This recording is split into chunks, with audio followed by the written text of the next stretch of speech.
You ever sit in church on Christmas Eve, thinking about nothing in particular, just letting the music and candlelight sort of wash over you, when suddenly the entire world shifts in the span of a single whispered sentence?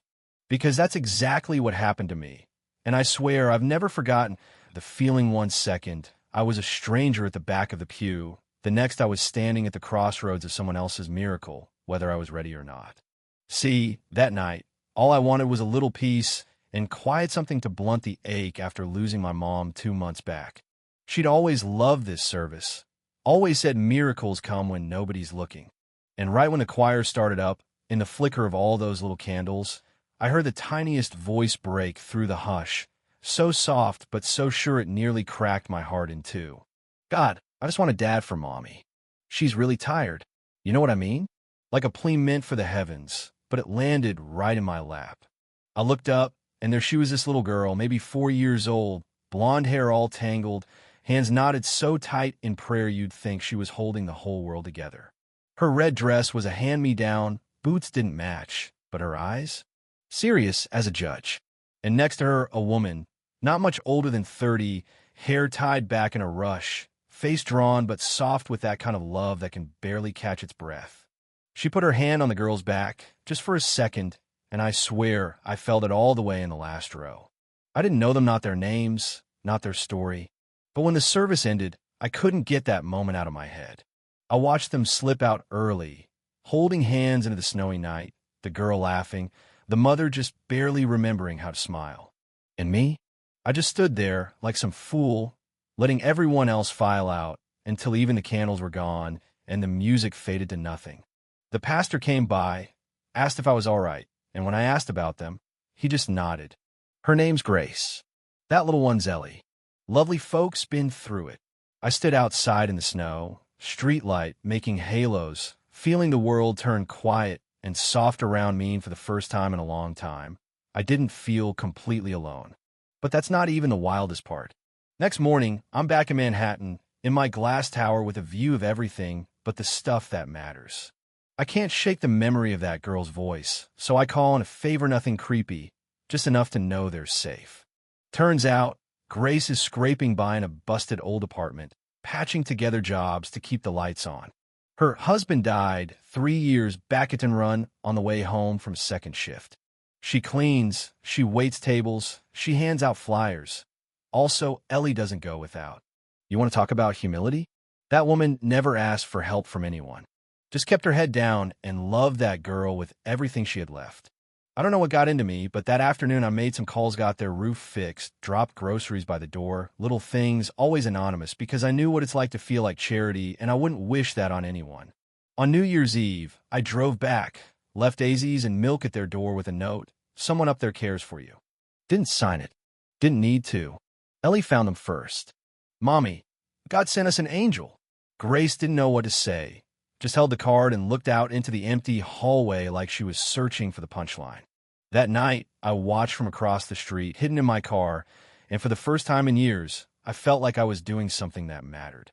I kept it up, cookies here, a blanket there, always under the radar, until one day I see Grace helping a stranger, giving away what little she has. No drama, no cameras, just kindness as natural as breathing. It hit me, then she reminded me so much of my mother it hurt. Quiet strength, steady hands, always giving and never asking back. The kind of woman people overlook until everything depends on her. The first time we talked for real, it was by accident, gas station, both of us freezing, her car barely hanging on. I offered a joke about pumps freezing up. She laughed, and for a second the years of exhaustion melted away. After that, I saw her again at the store, with Ellie, who immediately decided I was Mr. Christmas. She chattered about pancakes and teddy bears, and when Grace let me carry their bags, it felt like more than a favorite, felt like an invitation. But life doesn't let up. Grace collapsed at work 3 shifts, no food, no rest. I paid her medical bills, left another note, just hoping she'd be okay. She never knew it was me. Not until the twist hit the day her coworker showed her a headline. My face, my name, the whole story. Owen Blake, real estate CEO, back in town for the holidays. Suddenly the mysterious repairs, the groceries, the bills. She put it all together.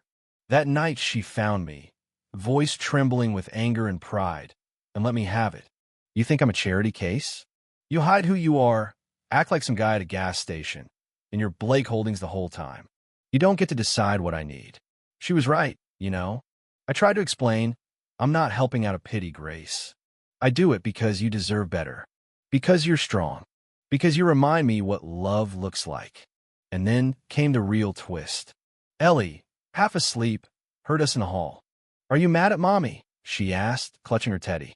I knelt down, told her no, told her I'd stay if they'd let me. Grace didn't answer, just nodded, but I felt something shift, not forgiveness, not yet, but hope. Winter turned, and I kept showing up. Little gifts for Aaliyah's scarf, stories, Sunday afternoons building snowmen with crooked smiles and mismatched mittens. Grace started to soften, little by little. One night, after Ellie called me daddy by accident, I saw a real fear in Grace's eyes, the fear of letting anyone in, of risking everything for something she wasn't sure she deserved. We talked late into the night, about loss, about trust, about how being strong doesn't mean being alone. I don't know how to let someone in again, she whispered. Then let's learn together, I said. Scared as I was, I meant it. It wasn't perfect, nothing real ever is.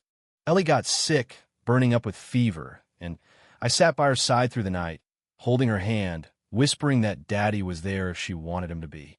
Grace saw it Almy fear, my hope, my promise to stay. And for the first time, she let herself believe it. The final act?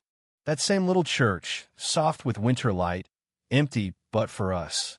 I led Grace and Ellie down the aisle, flowers on the pew, candles flickering like tiny stars.